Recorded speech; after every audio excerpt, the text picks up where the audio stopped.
Back here at Wrigley Field, Tarp is off the field. Cubs, Diamondbacks, series finale. Jim DeShays, we're about to play some baseball. The Tarp is off the field, and the wind is picked up. Well, I think for Taillon, it wasn't his best start, the very first one he had of the year against Arizona. So maybe a little payback. He was a little erratic, gave up quite a few hits. Corbin batting .341. He is tied for the National League lead with 7 homers. Hit up the middle. Dansby fields the first one away. And that'll bring up Geraldo Perdomo. Tied with Corbin Carroll for the Diamondbacks RBI lead. Swing and a miss, strike 3. Heater up, Perdomo strikes out. 2 up, 2 down for Jamison Taillon. Well, here's Pavin Smith, a rare offer for him yesterday. It's a called third strike. Taillon works a 1-2-3 inning with a couple of strikeouts. In difficult weather conditions for sure for right-hander Merrill Kelly, looking to win his 3rd consecutive start. Coming off one of his best starts in a long time. His 8th career start against the Cubs. He's 3-1 with an ERA under 3.5 in those 8 starts. Happ .247. He's homered twice. Both his home runs this year have come against the Diamondbacks. Happ lines one into left field. That's a base hit. Falling in front of Gurriel. Nice piece of 2-strike hitting. You could almost see him just try to serve the ball the other way. Here's Kyle Tucker. RBI triple yesterday in the first. And the pitch outside, ball 4. Cubs have something cooking. Keep in mind, Merrill Kelly has had his biggest issues early in his starts. He has allowed at least 1 run in either the 1st or 2nd inning every time this year. Suzuki has 2 hits in this series. They are both home runs. He has never homered in 3 straight games. Swing and a miss. He strikes out Suzuki. And Kelly's first strikeout, also the first out of the bottom of the 1st. Now some concern, and they're going to bring the Tarp out. It's not only raining, but the officials know that there was a lightning strike within 3 miles. So that's the safety issue that is getting everyone off the field right now. You can see Merrill Kelly's frustration right now. It's going to be tough. But right now, that is the safety issue, is lightning in the area. The worst of it seems to have blown through. You can actually see some clearing sky off behind left field. So we are sort of confident that we'll be okay from now on in. So 58 minutes first delay. Should be 58 minutes second delay. 39 minutes first delay in total. Hour and 37 minutes. Michael Busch up. He's had a monster series yesterday. 2 for 4. Solo homer. RBI single on Friday. 3 for 5 with a double. And the pitch, check swing, base hit into left field. Rounding 3rd, heading home, Ian Happ. The throw to the plate will be not in time. Cubs lead 1-0. That's when you know you're going good, Ron. When you get a check swing and it becomes an RBI single. And the Cubs get the thing started up again with a 1st inning run. Here's Dansby Swanson. Swinging a ground ball to short, weakly hit. In comes Perdomo. Only play is to 1st. And it's in time for the out. This is a big spot now. 1st inning, Nico Horner coming up. Cubs lead 1-0 with minutes 2nd and 3rd. Swinging a ground ball to 3rd. Hampson fields it cleanly. And the throw to 1st is perfect. The inning comes to an end.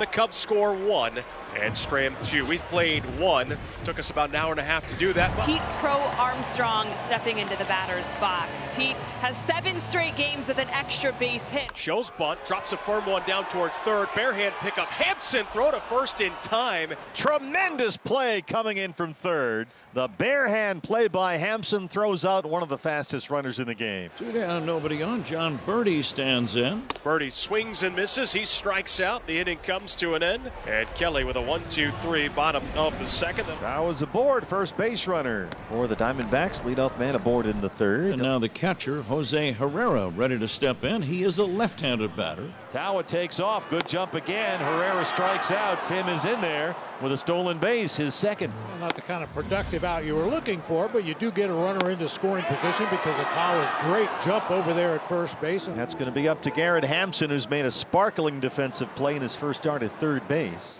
Swing and a miss. He got him on a breaking ball. Strikeout number 4 for Jamison Taillon. Got 3 different pitches that'll move away from the right-handed hitters. The slider, the cutter, and the curveball. Here's the top of the order, and Corbin Carroll. Called 3rd strike. 5 strikeouts, 3 scoreless for Jamison Taillon. Haven in his first 20 games to begin the year, a .500 on-base percentage. That's in just over 60 plate appearances.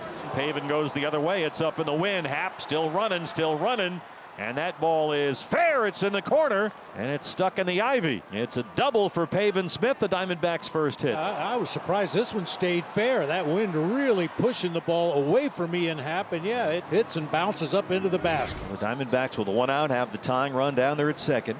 They stranded a runner at second base in the previous inning. Swung on now, the 0-2 ripped into right field. That's a base hit. Pavin going to be waved around third. Tucker's got a good arm. It's into the wind, but it's off target. Pavin slides in safely, and Naylor's game-tying RBI single knots us up at 1. Good aggressive send by Sean Larkin down there at third base. That ball was hit hard to throw tails up the line at third, and Pavin able to get in. First signs of life from this offense. Gurriel slams it out there. Yeah, it gets behind Ian Happ. It ate him up. Naylor's on the move. Josh chugging into third. They'll stop him there. Happ tried to make the sliding grab, and it got behind him and went to the wall. 3 consecutive have reached. That's a double for Gurriel. Golden opportunity here. Chance for Alec. He will hit a ground ball to the right side. Horner will throw home, and the play is going to be in time. Good play by Nico. He gloved it, kept his eye on the runner, saw Naylor trying to score. He knew that Naylor didn't run that well, and he made a perfect throw. Big second out here in the fourth. Still first and third, 2 down, and Tim Tawa, the batter. Here's a drive toward left. Ian Happ is there. He's going to make the catch to end the inning. Arizona gets 3 hits, including 2 doubles, but they walk away with just 1 run. But so far so good for Merrill Kelly, a run in the first. And Merrill has settled in nicely on this Easter Sunday. 10 consecutive retired by Merrill Kelly. 3-2 now. Strike 3 called. The inning is over, and Kelly just painting. He gets his 4th strikeout, and he gets his 3rd consecutive 1-2-3 inning. First and second, 1 out. 16 pitches for Merriweather here in the 6th. Got to try to take advantage. They are starting to pile up the opportunities. Alec Thomas now 0 for 2. Swing and a miss, strike 3. Big second out, blew 95 by him. So here's Tawa, who has walked and lined out to left. 2 on and 2 out in a 1-1 game. There they go, the pitch. Line drive caught by Birdie at third. Down on one knee, made a backhand catch near the third base line. No runs for Arizona. With 1 out in the first inning, Michael Busch had an RBI single to left that made it 1-0 Chicago. Merrill Kelly has retired every batter he's faced since. Uh-oh. Well, something. Yeah. He spotted something Jose's going on. calling out Torian, the trainer. Yeah, Jose ran out there. Keep in mind that we had roughly a 40-minute delay to start. Didn't really see anything glaringly obvious. And that's going to be it for Merrill Kelly. Right leg cramping, official word from the clubhouse. You're hearing the crowd. There's a dance-off going on the big board here at the ballpark. Low fella with some moves. Every time they show him on the big board, the fans cheer, and then they show somebody else and they boo. Busch gets a tremendous jump, and he's in there easily. No throw from Herrera. There's your go-ahead run. And now they've got a good scoring chance with a man at second and nobody out. He's thrown him 9 sliders. Hasn't even thrown him a sinker yet. 3-2 pitch.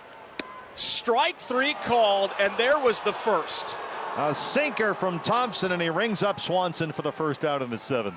Potential go-ahead run still at second. Ryan Thompson. Whoa. 2 big strikeouts. That was the slider, and Horner bit on that one. And now with the lefty, we're going to get a pitching change.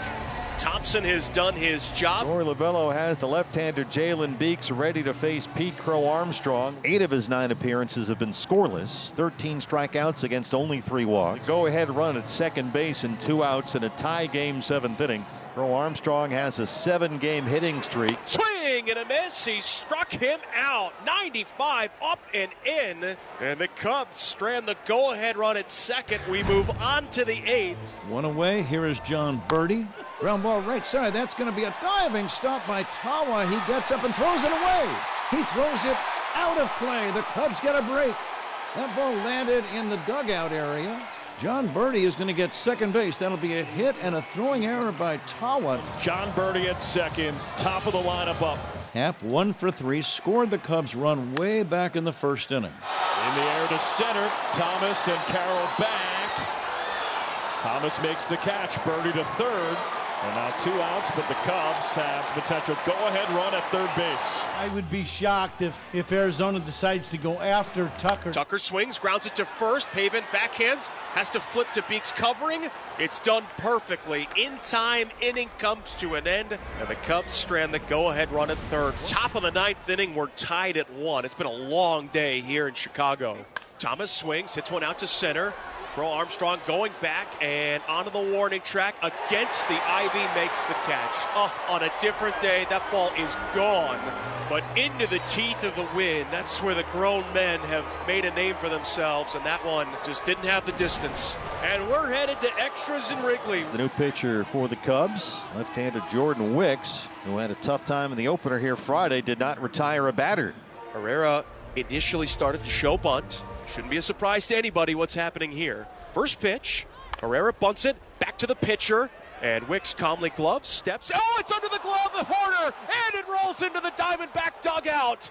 Unbelievable mistake by Chicago. Horner just did not get his glove down on the ground. It stuck underneath it, and that's going to allow Tawa to score. Oh my goodness.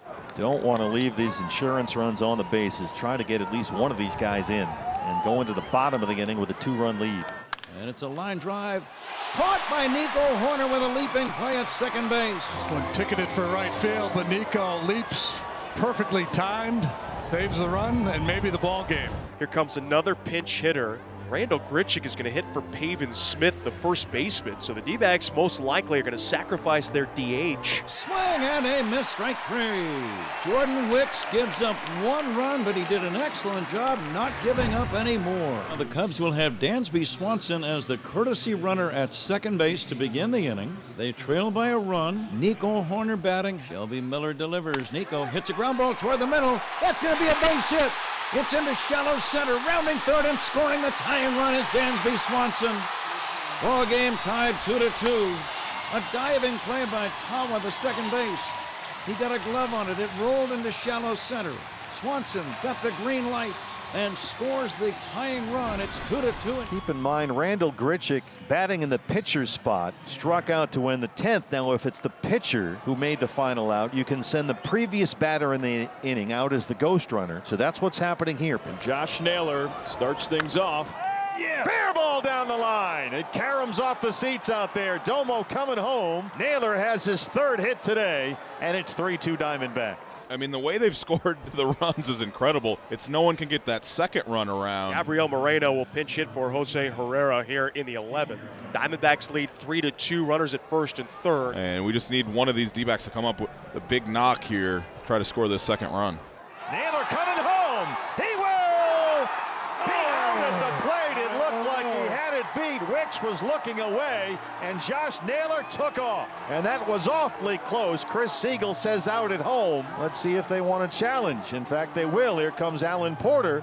Josh Naylor took off like Jackie Robinson coming down third. After review, the call on the field is confirmed. The runner is out. Arizona loses their challenge.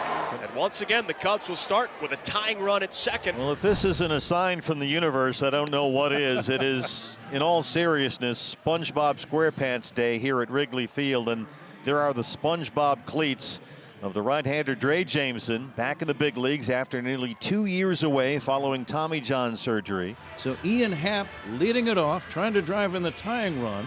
Swung on, line drive. Oh, it's caught by Perdomo. Birdie went to third. It's a double play. He had no idea Perdomo was right there. That ball hit on a line. One team was looking for a break, and they just got one there. 112 miles an hour off the bat of Happ. It went right to Perdomo. 6 unassisted double play, and now the Cubs down to their final out with nobody on. It's Kyle Tucker.